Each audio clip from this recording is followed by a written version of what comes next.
Hello guys, मैं तुम सबके लिए लेकर आ चुका हूँ डन सीजन 2 का एपिसोड नंबर 6 और ये भी काफ़ी ज़्यादा मज़ेदार होने वाला है, तो इसे पूरा ज़रूर देखना। लेकिन गाइस उससे पहले 72% लोगों ने चैनल को सब्सक्राइब नहीं किया, तो उसको भी ज़रूर कर लेना। तो अब ज़्यादा देरी ना करते हुए स्टार्ट करते हैं। Let's get started. तो एपिसोड की शुरुआत बिल्कुल वहीं से होती है जब पिछला एपिसोड खत्म हुआ था, जहाँ पर जीजी ने घर उड़ा दिया था। उसके बाद हम लोग को देखने के लिए मिलता है कि टर्बो ग्रैनी और अयासे जो होते हैं उसके ऊपर चिल्ला रहे होते हैं और उसको पीट रहे होते हैं, और इधर से ओकारो की हालत खराब हो चुकी होती है। इधर से जो मोमो होती है वो उसके पास जाती है, बात बात करती है कि तू ठीक ठाक है ना। तो कहता है कि हाँ मैं ठीक हूँ। उधर से जीजी जो होता है वो माफ़ी मांग रहा होता है, और ये लोग कह रहे होते हैं कि ग्रैंड माँ जल्द से जल्द कुछ करना होगा वरना हमारे पास अगले दिन घर ही नहीं रहेगा। तो वो कहते हैं कि हाँ मैंने हियाशे तो बुलाए हैं, वो जल्दी आ जाएंगे। तब तक हम लोगों को देखने के लिए मिलता है कि यहाँ पर चार कुछ अजीब से लोग आ चुके होते हैं। हमारे लोग उन्हें देख ही रहे होते हैं, तब तक वो आगे की तरफ आते हैं और ग्रैंड माँ से बात करते हैं, और वो कहती है कि तुम जाओ यहाँ पर क्या करने आए हो। तो वो चुपचाप चले भी जाते हैं। और फिर यहाँ पर सब लोग कह रहे होते हैं बड़े अजीब लोग थे, कौन थे ये लोग। और इधर से मोमो अयाशे और आयरा, इन दोनों के बीच में लड़ाइयाँ होनी स्टार्ट हो चुकी होती है। वो चारों बंदे फिर से आ जाते हैं, तो वो कह रहे होते हैं कि क्या ये मोमो का घर है। तो कहते हैं हाँ, तो क्या हुआ। कहते कि हम हियाशी हैं। तो सारे लोग शॉक्ट हो जाते हैं, मतलब वो तो लगा था स्पिरिचुअल बंदे होंगे, ये तो लाइक रॉकिंग गाइस है। तो यहाँ पर जितने भी बंदे होते हैं सब लोग शॉक्ट हो जाते हैं उनको देख के काफ़ी ज़्यादा। और फिर तो कहा जाता है कि चलो ठीक है स्टार्ट करते हैं हम। और ये लोग तार वार लगा के अपना बैंड बाजा बारात भाई अपने स्पीकर के बेस वेस बड़ा बूढ़ू के वॉल्यूम वॉल्यूम बिल्कुल हाई कर देते हैं, और ये हमारी जेंजी बिल्कुल खुश हो रहे होते हैं इधर। और इधर से ये सारे देख रहे होते हैं कि क्या कर रहे हैं ये लोग।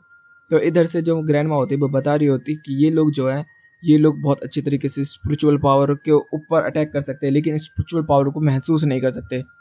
अगर कोई स्पिरिट आ भी जाएगी तो इनको परेशान नहीं करेगी, तो इनको टेंशन लेने की ज़रूरत नहीं है, बस इन्हें अपने फोकस करना है गाने के ऊपर। इधर से सीन बदलता हम लोगों को देखने के लिए मिलता है कि जीजी को लेटा दिया जाता है, आग जला दी जाती है और कहा जाता है कि अब स्टार्ट किया रॉकिंग रोल। और इधर से फिर हम लोगों को देखने के लिए मिलता है ये ओन होता है, गाना बजना स्टार्ट हो चुका होता है भाई, बिल्कुल रॉकिंग डीजे बजाना स्टार्ट कर दिया है इन लोगों ने। कान खड़े होने स्टार्ट हो चुके हैं, सर हिलने स्टार्ट हो चुके हैं, जिस तरीके से लोग मदहोश होना स्टार्ट हो जाते हैं गाने जब सुनते हैं तो। और हमें देखने के लिए मिलता है एक बंदा जो इनमें से गाने वाला होता है, जैसे ही वो अपने गाने स्टार्ट करता है तेजी से हमें ये मिलता है जो कब्रों के अंदर आत्माएं सो रही होती है वो भी जग जग के वापस बाहर की तरफ निकल के आनी स्टार्ट हो जा चुके हैं। और पूरे बैंड को इधर उधर से गिर लिया होता है, चारों तरफ से सब लोग इंजॉय करना स्टार्ट कर दिए होते हैं। यहाँ तक एक ग्रैंड बा भी अपने सर को बीट डाउन कर रही होती है धैड़ धैड़ करके। इधर से जब जीजी जो होता है उसके अंदर से अब ये निकलने स्टार्ट हो चुका है ईवल आई, और ईवल आई जैसे ही निकलना स्टार्ट हो जाता है तो वो कह रहा होता है कि नहीं ऐसा मत करो, ऐसा मत करो, मुझे नहीं निकलने देना इसे, प्लीज़ इसे माफ़ कर दो। तब तक मोमो को कहा जाता है कि इसको पकड़ो। तो जैसे ही मोमो अपनी साइटिक एनर्जी से उसको पकड़ती है तो वो लिंक हो जाती है ईवल आई के साथ। और जैसे ही वो ईवल आई के साथ लिंक होती है तो वो सारे के सारे जितने भी टाइम बीता हुआ उसका बुरा वक्त सारा का सारा दिख पा रही होती है पास्ट को। और इधर से जीजी जो होता है वो मांग रहा होता है कि प्लीज़ छोड़ दो, प्लीज़ मैं इसका ख्याल रखूँगा, तुम टेंशन मत लो, मैं ताकतवर रहूँगा, इसका ख्याल रखूँगा, ये तो मर जाएगा, जल्दी मर जाएगा, ऐसा मत करो please please please please please करता रहता है। तब तक हम लोगों को देखने को मिलता है ग्रैंड माँ उठती है और सारी आग वाग सारी चीज़ों को बुझा देती है, यहाँ तक कि डीजे की भी चीज़ों को। तो इधर से वो कह रहे होते हैं कि क्या हुआ। तो कहते कि अब मैं जीजू को अपने अंदर रखूँगी और यह मेरी फैमिली का हिस्सा है, सिंपल सी बात। सारे के सारे बंदे शॉक्ड हो जाते हैं, और इधर हयाशी को भी कहा जाता है कि तुम लोग भी अपने घर चले जाओ, मुझे माफ़ कर देना। तो वो कहते हैं कि अरे कोई बात नहीं, हम लोग तो कभी भी आ जाएंगे, आयाशी फैमिली के लिए तो कुछ भी। आइलिया जो होती है वो कह रही होती है कि भाई देख मैं तो नहीं करने वाली कुछ भी, इसका ध्यान है, इसकी वजह से तो यार मैं पागल हो जाऊंगी, मैं तेरा पागल है, हम लोग इसका ध्यान रखेंगे पूरे टाइम। तो इधर से ओकारू जो होता है वो कह रहा होता है कि तुम टेंशन मत लो जीजी, मैं तुम्हारा पूरा ध्यान रखूंगा, बेशक मुझे कुछ भी करना पड़े। तो सब लोग कह रहे थे कि अरे तेरी तबीयत खराब हो जाएगी, तुझे रात भर जगना पड़ेगा ये वगैरह। तो कहते कोई बात नहीं मैं कर लूँगा। इधर से तब तक हम देखते हैं मोमो भी कहने लगते हैं कि ठीक है मैं भी तेरी मदद करूंगी, हम दोनों साथ में करेंगे। तभी आयरा कहती है मैं भी करूँगी, और दोनों की दोनों एक दूसरे से लड़ना स्टार्ट कर देती है। इधर से जो ग्रैंड माँ होती है वो कह रही होती है कि मुझे पता है तू जरूर कर पाएगा जीजी। और जैसे ही ग्रैंड माँ ये बोलती है तो बारिश होना स्टार्ट हो जाती है, और जीजी जैसी गले लगने वाला होता है ओकारू के, तभी बारिश की वजह से वो वापस ईवल आई बन जाता है और एक घूसे में उड़ा देता है। इधर से हमारे जो याशी होते हैं वो कह रहे होते हैं कि ये लो हमारा कार्ड, और हमें जब भी बुलाना हो तो कॉल कर देना। तो इधर से मोमो कहते हैं कि बहुत ही जल्द करेंगे हम। इधर से हम लोग देखते हैं कि इनका घर पूरा टूट चुका होता है, तो फिर इन्होंने कद्दों से इनको ठीक कर दिया होता है। फिर ये लोग बैठ जाते हैं। तो यहाँ पर जो ग्रैंड माँ है वो सिखा रही होती है कि किस तरीके से अपनी स्पिरिचुअल एनर्जी और अपनी ची को कंट्रोल में किया जाए।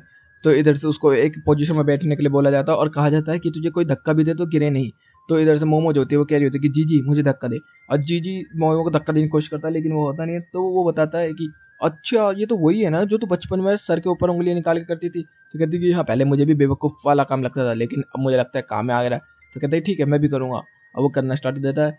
इधर से हम लोग युक्ति ने मिलता है कि फिर वो लोग सब सो जाते हैं। जब सो जाते हैं तो जीजी रात को उठता है, इधर से उठता है तो दरवाज़ा जब बंद करता है तो इधर से ओकारू की आंखें खुल जाती है। तो ओकारू भी उसके पीछे पीछे हमें देखने मिलता है कि वो बाथरूम के बाहर आके खड़ा हो चुका होता है, जिसकी वजह से जैसे ही जीजी निकलता है तो कहता है अबे मैं डर गया तेरे वजह से। फिर ओकारू उसके लिए गर्म पानी करता है तो कहता है कि ये गर्म पानी है तो आराम से अपना हाथ धो सकता है। और जैसे ही वो हो जाता है तो फिर इधर से मोमो भी उठ जाती है और हम देखते हैं आयरा पीछे खराटे मार रही है। इनकी लाल लाल टपके किस तरीके से सो रहे हैं ये लोग। फिर ये लोग अपने कमरे में वापस जा ही रहे होते हैं, तब तक देखते हैं कि कार्डबोर्ड हट चुके होते हैं। तो वो कहता है कि तू पीछे रह जीजी, ये ठंडी ओश है। तो फिर वहाँ पर वो ठीक करना स्टार्ट कर देता है, जिसकी वजह से जीजी जो होता है वो कह रहा होता है कि यार तू मेरे लिए कितनी परेशानी उठा रहा है। तो कह रहा था कि परेशानी कुछ नहीं, मैं बस तेरी मदद करना चाहता हूँ। जब मैंने भी अपनी टर्बो ग्रैनी की पावर को पाया था तो मैं भी कंट्रोल से बाहर रहता था। तो बस अयाशे फैमिली ने मेरा बहुत ख्याल रखा था, मेरे ड्रेसिंग का, कपड़ों का, हर चीज़ का।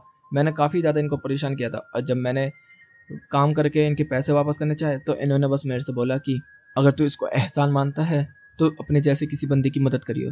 तो बस मैं उनकी तरह कूल बनना चाहता हूँ और कुछ नहीं। तो जी तो काफ़ी ज़्यादा इंप्रेस हो जाता है ग्रैंड माँ से।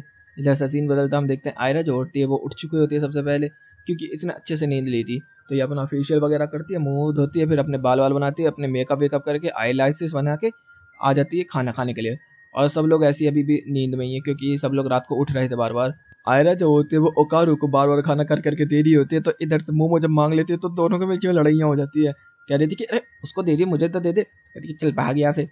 इधर से सीन बदलता हम लोग को देखने के लिए मिलता है कि तीनों अपने स्कूल के लिए निकल रहे हैं, जिसके अंदर जो मोमो है उसके पेट में दर्द हो रहा है। जीजी पीछे से बाय बोल रहा होता, आयरा बोल रही होती है कि ओकारू तो थका थका तो लग रहा है मुझे। कह रहा कोई बात नहीं, टेंशन मत ले। इधर से सीन बदलता हम लोग देखते हैं क्लास के अंदर, जिसके अंदर बातचीत हो रही होती है और मोमो कह रही होती है कि मुझे पार्ट टाइम जॉब चाहिए जिससे मैं अपने घर को बना सकूं। तो कहते हैं अच्छा तू जॉब तो कर नहीं पाएगी क्योंकि लड़ पड़ती है। तो कहते हैं कि देख बुराई चीज़ों से मुझे पसंद नहीं है। तो कहते हैं कि एक क्लास में वो लड़की है मोमो की, उस वाली लड़की को चाहिए कुछ लड़कियाँ, तो बता। तो कहते हैं कि ठीक है मैं अब मेच्योर हो चुकी हूँ तो मैं जॉब करूँगी। तो इधर से ये लड़कियाँ भी कुछ प्लान बना लेती हैं।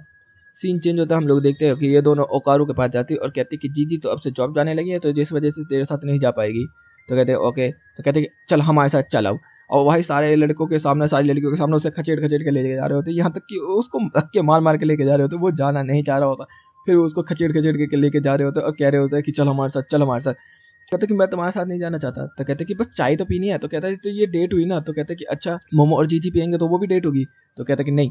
तो फिर उसको लेके जाते हैं एक स्ट्रीट की तरफ, और यहाँ पर जब स्ट्रीट पे लेके आते हैं तो वहाँ पर भी खचेड़ खचेड़ के लेके जा रहे होते हैं, वो जाना नहीं चाहता। तो फिर उसको एक बिल्डिंग में लेके आते हैं, लिफ्ट से चढ़ाते, सेकंड फ्लोर पर जाते हैं और सामने हमें देखने को मिलता है कि मोमो जो है वो मेड बनी हुई है। और जैसे ही ओकारू मोमो को देखता है तो भाई शॉक हो जाता है, इधर से वो सरवा जाती है और यहीं पे ये एपिसोड भी खत्म हो जाता है। तो गाइस वीडियो अच्छी लगी तो वीडियो को लाइक कर देना, चैनल को सब्सक्राइब कर देना, कमेंट बॉक्स में अपनी प्यारी प्यारी बातें कर देना। Okay guys bye bye, thank you for watching.